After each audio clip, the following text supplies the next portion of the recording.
띵동 하고 매달 정해진 날짜에 울리는 문자 소리가 이제는 공포로 다가오진 않으신가요? 통장을 스치듯 빠져나가는 대출이자 그리고 텅 빈 잔고를 보며 우리는 스스로에게 묻습니다. 나는 지금 자산을 산 걸까? 아니면 평생의 자유를 저당 잡힌 걸까?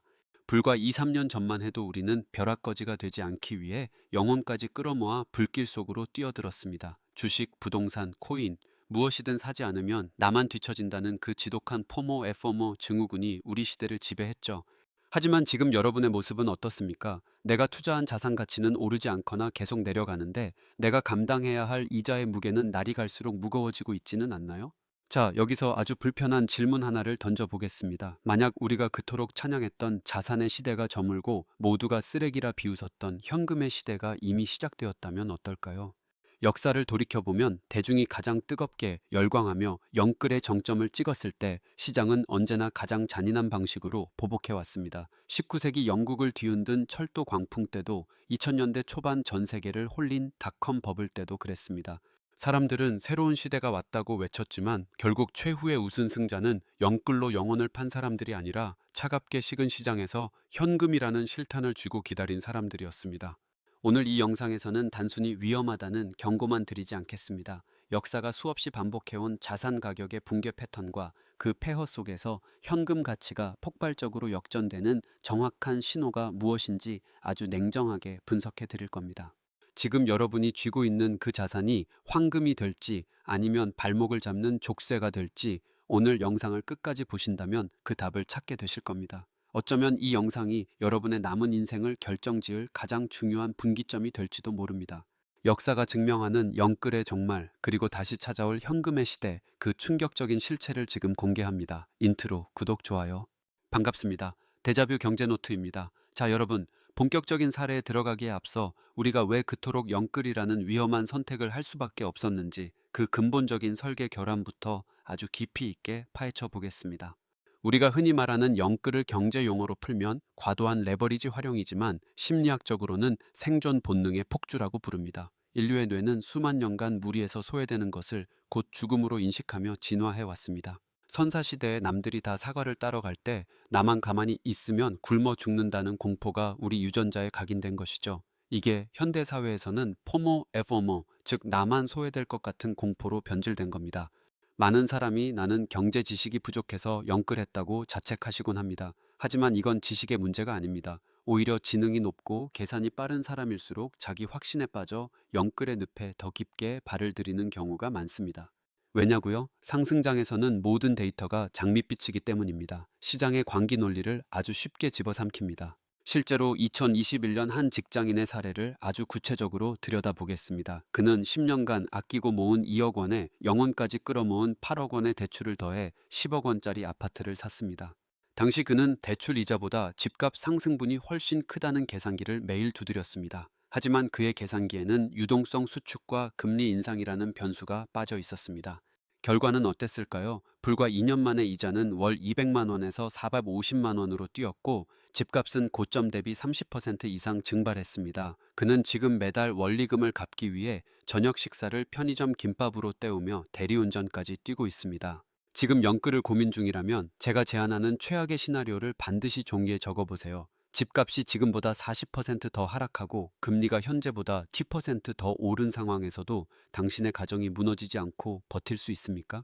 그 상황에서 아이의 학원비를 낼 수 있고 부모님 용돈을 챙겨드릴 수 없다면 그건 투자가 아니라 당신의 인생을 건 도박입니다. 지금 안 사면 평생 못 살 것 같아 불안하시겠지만 무리하게 사면 평생 빚 갚느라 사람답게 사는 것 자체가 불가능해질 수 있다는 사실을 뼈아프게 직시해야 합니다. 그런데 이런 광기가 인류 역사상 처음일까요? 절대 아닙니다. 이제 400년 전으로 거슬러 올라가 꽃 한 송이 때문에 나라 전체가 영혼을 팔았던 충격적인 현장, 1930년대 네덜란드로 떠나보겠습니다. 당시 튤립 투기는 현대의 모든 자산 거품을 보여주는 완벽한 교과서입니다. 실질적인 가치와 상관없이 내일 더 비싸게 살 바보가 반드시 나타날 것이라는 믿음 하나로 가격이 오르는 현상이죠. 사람들은 당시 네덜란드인들이 집단 관계에 빠져 꽃을 샀다고 비웃지만 사실 당시 네덜란드는 세계 최고의 무역 국가였습니다. 사람들은 아주 이성적인 근거를 댔습니다. 희귀한 변종 튤립은 공급이 극히 제한적이고 전 세계 부자들이 원하니 가격은 무조건 오른다는 공급 부족론이었죠. 지금 우리 주변에서 흔히 듣는 이야기와 놀랍도록 비슷하지 않나요? 당시 기록을 보면 샘페르 아우구스투스라는 이름의 튤립 알뿌리 하나가 숙련된 장인의 15년치 연봉에 팔렸습니다. 암스테르담 중심가의 최고급 저택 한 채를 사고도 돈이 남는 수준이었죠. 사람들은 이 꽃 한 송이를 손에 넣기 위해 대대로 물려받은 농장과 가축, 심지어는 자식들에게 물려줄 폐물까지 전부 영끌해서 저당 잡혔습니다. 하지만 거품이 터지는 순간은 예고 없이 그리고 아주 냉혹하게 찾아왔습니다. 어느 날 아침 시장에서 누군가 문득 이런 질문을 던졌습니다. 이 꽃이 왜 집 한 채 가격이지? 이 의문이 독감처럼 번지자마자 거래 절벽이 찾아왔습니다. 어제까지 억만장자였던 사람들이 오늘 아침에는 쓰레기 더미를 든 거지로 전락했습니다. 팔고 싶어도 살 사람이 아무도 없는 지옥, 그게 바로 영끌의 끝입니다. 자산의 가치를 평가할 때는 반드시 그것이 생산성이 있는지 보세요.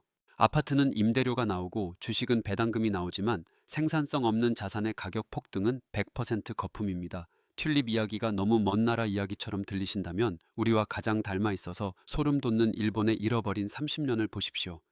1980년대 일본은 전 세계를 집어삼킬 듯한 기세였습니다. 당시 일본의 버블은 신용 팽창의 끝판왕이었죠. 은행은 집값의 100%, 심지어 앞으로 오를 가격까지 예상해서 120%를 대출해 줬습니다.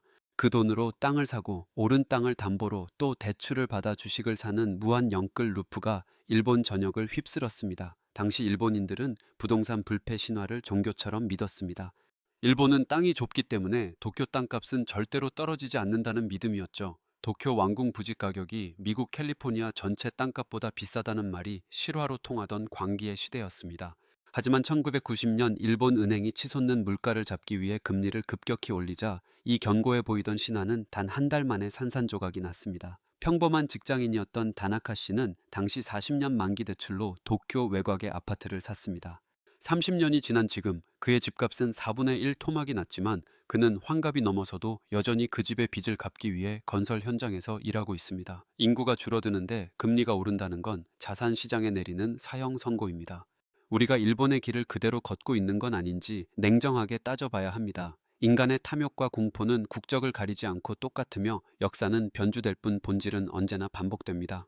자, 이제 우리 기억 속에 가장 생생하면서도 가장 아픈 상처로 기록된 2008년으로 한 걸음 더 깊숙이 들어가 보겠습니다. 여러분, 이 거대한 사건을 단 한마디로 정의한다면 뭐라고 해야 할까요?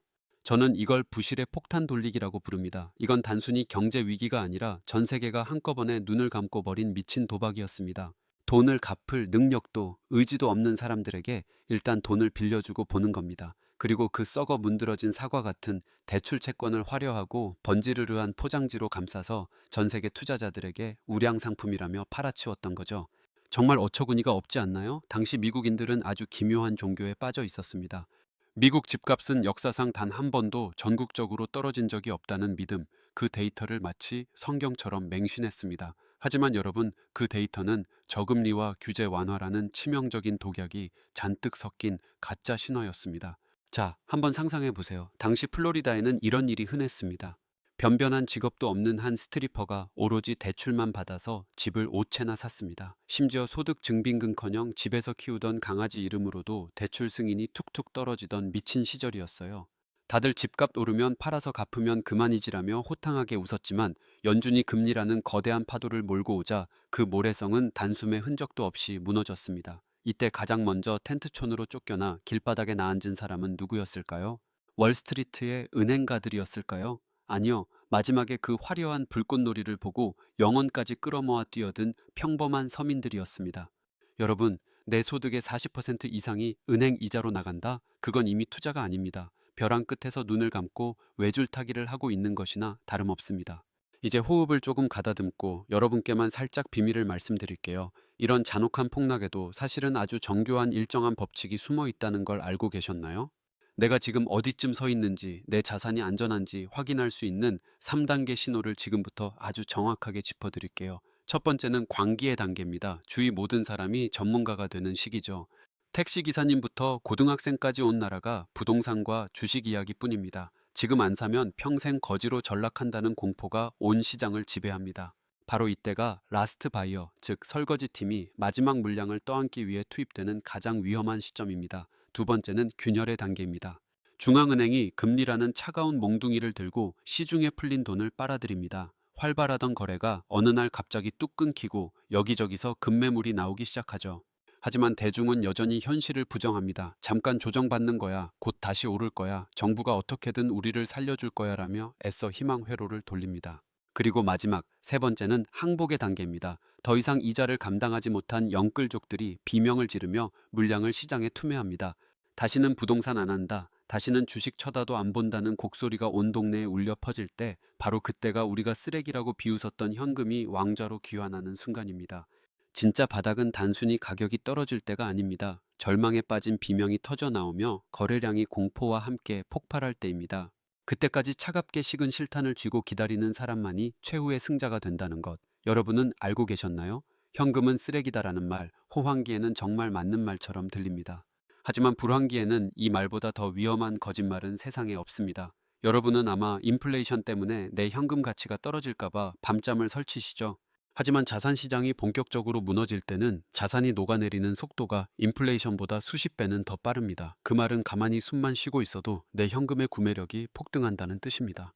자, 아주 직관적인 비유를 들어볼게요. 10억 하던 아파트가 반토막이 나서 5억이 됐다고 칩시다. 현금 5억을 쥔 사람은 가만히 앉아만 있었는데 원래 아파트 1차에 살 돈으로 이제는 2채를 살 수 있게 된 겁니다. 수익률로 치면 무려 100%입니다. 부자들이 위기 때마다 재산을 수십 배로 불리는 마법, 그 실체가 바로 이겁니다. 남들이 빚잔치를 벌이며 파티를 즐길 때 그들은 온갖 욕을 먹어가며 현금이라는 무시무시한 실탄을 모으고 있었던 것이죠. 지금 예적금 금리 4%가 우스워 보이시나요? 모든 자산이 30%씩 박살나는 지옥 같은 시장에서 내 소중한 원금을 지키고 있는 건 사실상 30% 이상의 수익을 확정짓는 것과 같습니다. 이제 남의 나라 이야기 아니라 우리 한국의 차가운 현실을 봅시다. 우리는 지금 인류 역사상 그 누구도 가본 적 없는 가장 위험한 실험을 하고 있습니다. 역대급 부채와 인구 절벽이라는 두 말이 거대한 괴수 사이에 끼어 있죠. 우리나라는 가계부채가 이미 히말라야 꼭대기 수준인데 집값은 국민 소득 대비 터무니없이 높습니다. 일본의 버블 붕괴 직전보다 지금 한국의 상황이 훨씬 더 위험하다는 데이터가 곳곳에서 쏟아지고 있어요. 최근 소위 영끌 성지라고 불리던 지역들의 실거래가를 한번 보세요. 고점 대비 수억 원이 단숨에 증발하고 있습니다. 하지만 진짜 무서운 건 가격 하락이 아니라 거래 절벽입니다. 팔고 싶어도 살 사람이 아예 없습니다. 서울로 치면 예전엔 도도하게 흐르던 한강 같았던 유동성이 지금은 좁은 개천 수준으로 말라버린 겁니다. 영끌족들의 영혼은 이미 다 타버려 재만 남았고 새로 이 시장을 받쳐줘야 할 청년들은 그 비싼 값을 치를 돈이 없습니다. 이제 무조건 우상향한다는 종교에서 깨어나야 합니다. 데이터는 절대로 거짓말을 하지 않습니다. 지금은 칼을 휘두르며 공격할 때가 아니라 방패를 턱 끝까지 바짝 당겨야 할 때입니다. 지금까지 우리는 역사가 증명하는 영끌의 잔혹한 결말과 현금 가치가 역전되는 원리를 아주 깊숙이 파헤쳐 보았습니다. 어쩌면 지금 겪고 계신 고통이 끝이 아니라 더 큰 폭풍의 전조일지도 모른다는 생각에 마음이 무거워지셨을 수도 있습니다. 하지만 여러분, 절대 절망할 필요는 없습니다. 역사를 공부하는 진짜 이유는 단순히 미래를 두려워하기 위해서가 아닙니다. 남들이 보지 못하는 진짜 기회를 포착하기 위해서입니다. 폭풍이 지나간 폐허 위에는 반드시 새로운 기회의 땅이 드러나고 그 땅은 오직 준비된 사람들의 차지가 될 것이기 때문입니다. 그렇다면 우리는 지금 당장 무엇을 준비해야 할까요? 이미 영끌을 해서 벼랑 끝에 서 있다면 어떤 탈출 전략을 짜야 할까요? 그리고 현금을 쥐고 기회를 노리는 승부사들은 정확히 어떤 신호가 왔을 때 시장에 뛰어들어야 할까요? 이어지는 파트 3, 해결책 및 실전 대응 가이드에서 그 누구도 알려주지 않았던 위기 속 부의 추월차선 타는 법을 공개하겠습니다. 진짜 부자가 되는 길은 대중과 반대로 걷는 용기에서 시작됩니다. 자, 지금까지 우리가 마주한 이 지독한 역사의 데자뷰들을 보면서 마음이 참 무거우셨을 거예요. 하지만 이제부터가 진짜 본 게임입니다. 그래서 어떡하라는 건데? 라는 질문에 대해 그 누구도 알려주지 않았던 가장 냉혹하고도 확실한 생존 매뉴얼을 제가 지금부터 하나씩 풀어드릴게요. 먼저 이미 영혼까지 끌어모아 베팅을 끝냈는데 이자의 파도에 휩쓸리고 계신 분들, 지금 가장 필요한 건 막연한 희망이 아니라 차가운 금융 응급처치예요. 여러분, 전쟁터에서 총에 맞았을 때 가장 먼저 하는 게 뭐죠? 바로 지혈입니다. 지금 여러분의 계좌에서 피 같은 돈이 이자로 줄줄 새고 있다면 가장 먼저 해야 할 일은 내 자산을 냉정하게 구조조정하는 거예요. 많은 분이 지금 팔면 손해가 너무 커서 못 팔아요 라고 말씀하세요. 그런데 상상해 보세요. 스탈링그라드 싸대기 갈 길 정도의 혹독한 아파트 지옥이 펼쳐지고 있는데 내 몸집이 무거워서 도망을 못 간다면 어떻게 될까요? 정말 어처구니가 없게도 그 원금 생각 때문에 나중에 더 큰 파멸을 맞이하는 경우가 태반이거든요. 실행 가이드를 드릴게요. 첫째, 현재 소득 대비 원리금 상환액이 40%를 넘는다면 그건 투자가 아니라 노예 계약 상태라는 걸 인정해야 합니다. 둘째, 수익성 없는 자산부터 과감히 털어내세요. 지방 외곽의 오피스텔이나 테마주 주식들, 이런 건 하락장에서 개천 수준의 유동성도 없어서 나중에 팔고 싶어도 못 팝니다. 셋째, 은행과 적극적으로 협상하세요. 금리 인하 요구권을 행사하거나 대환대출을 통해 단 0.1%라도 이자를 낮춰야 합니다. 만약 당신이 지금 이 지침을 무시한다면 다음 역사의 페이지에서는 당신이 그 비극의 주인공으로 기록될지도 몰라요. 그럼 반대로 쓰레기라고 불리던 현금이라는 실탄을 쥐고 기회를 노리는 승부사들은 지금 무엇을 봐야 할까요? 언제 사야 하나요? 라는 질문에 저는 이렇게 답합니다. 절망의 비명이 공포의 극에 달했을 때, 즉 항복 신호가 올 때까지 기다리라고 말이죠. 진짜 바닥을 알 수 있는 소름 돋는 신호 세 가지만 알려드릴게요. 첫째, 거래량이 평소의 몇 배로 터지면서 가격이 횡보할 때입니다. 이건 누군가 던진 물량을 거대 자본이 조용히 쓸어 담고 있다는 뜻이거든요. 둘째, 정부에서 제발 집 좀 사달라며 모든 규제를 풀고 온갖 혜택을 얹어줄 때입니다. 역설적으로 정부가 가장 다급할 때가 투자자에게는 가장 안전한 시점이에요. 셋째, 뉴스에서 부동산으로 돈 버는 시대는 끝났다는 기사가 도배될 때입니다. 대중이 시장을 완전히 등질 때, 바로 그때가 부의 추월차선으로 들어가는 입구예요. 정말 그랬을까요? 역사는 늘 그렇게 답해왔습니다. 2008년 금융위기 때 리먼 브라더스가 무너지고 전 세계가 공포에 떨 때 워런 버핏은 뭐라고 했나요? 남들이 공포에 질려 있을 때 탐욕을 부려라 라고 했죠. 비유하자면 모두가 대지진이 온다고 산 위로 도망갈 때 조용히 바닷가로 내려가 해일이 휩쓸고 간 자리에 떨어진 진주를 줍는 것과 같습니다. 여기서 예상 질문 하나를 던져볼까요? 그럼 지금 당장 현금을 다 쏟아부어야 하나요? 대답은 당연히 아니오입니다. 시장의 바닥은 단단한 콘크리트가 아니라 깊은 늪과 같거든요. 한 번에 뛰어들지 말고 분할 매수라는 징검다리를 놓으면서 천천히 전진해야 합니다. 서울로 치면 강남의 대장 아파트 혹은 전 세계가 망해도 망하지 않을 1등 주식처럼 방어력이 높은 자산부터 하나씩 포트폴리오에 담으세요. 여러분, 부자가 되는 길은 대중과 반대로 걷는 아주 외로운 길이에요. 지금 주변에서 현금 쥐고 있는 너만 바보다 라고 비웃나요? 그 비웃음을 훈장처럼 여기세요. 자산 시장의 거품이 걷히고 현금의 왕좌가 다시 세워지는 그 순간 여러분은 그 비웃음을 환호로 바꾸게 될 거예요. 데이터는 절대로 거짓말을 하지 않습니다.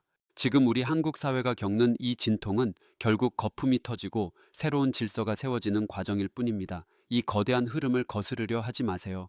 대신 역사가 가르쳐준 대로 실탄을 아끼고 내 체력을 기르며 확실한 기회가 왔을 때 단 한 번의 강력한 휘두름으로 인생을 바꾸는 겁니다. 자, 이제부터가 진짜 본 게임입니다. 여러분은 오늘 이 영상을 보고 나서도 예전처럼 공포에 등 떠밀려 기름통을 메고 불 속으로 뛰어드실 건가요? 아니면 차가운 이성을 되찾고 역습을 준비하시겠습니까? 선택은 여러분의 몫입니다. 하지만 기억하세요. 기회는 항상 모두가 포기한 그 폐허 속에서 아주 조용히 여러분을 기다리고 있다는 사실을요. 오늘 제가 말씀드린 이 생존 매뉴얼을 가슴에 새기고 실천한다면 여러분은 다가올 거대한 위기를 부의 도약대로 만드는 상위 0.1%의 승자가 될 것입니다. 긴 영상 끝까지 시청해 주셔서 감사합니다. 여러분의 성공적인 투자를 진심으로 응원합니다.